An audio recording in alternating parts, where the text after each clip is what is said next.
Matagal ko na talagang gustong i-try ang Bake BPH sa SM Aura.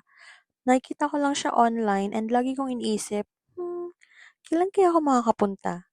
Finally, I did it. And here's what's the experience is like. Pagpasok pa lang, ang ganda na agad ng place. Clean, pastel, and very Instagrammable. Nakaka-relax yung ambience and parang cafe meets baking studio. Ganun yung vibes.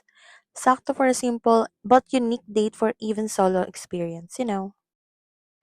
You start by choosing your cake design. Ang dami nilang options, from cute to minimalist, depende sa trip mo.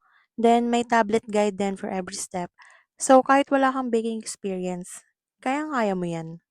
Also, if you're kinda lost, pwede kang magtanong sa staff. Yan si ate, tinutulungan ako sa paggamit niyang mixer kasi first time ko nga gumamit ng mixer. Mixing, whisking, and baking, walang rush and walang pressure. You just follow the guide and enjoy the process. Weekday nga pala kami pumunta kaya konti lang yung tao. Halos kami nga lang yung tao eh. Sobrang chill at parang private session lang, ganon.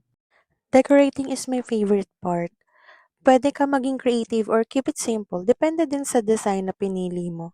Habang ginagawa mo, ang saya lang to see your cake come to life. Plus, halos lahat ng corners dito, perfect for photos and videos. Every shot looks good.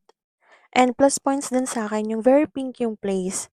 Kasi if you'll get to know me, favorite color ko yung pink. Every shade ng pink, I love it. Kaya nga tingnan mo, pati yung icing namin dyan, pink. Tsaka, sarap na ako dyan sa icing pa lang ha. What more pa nung natapos na namin yung cake and nauwi na namin. Grabe, sobrang sarap. Di ko yung na-expect din na sarap nung nagawa namin.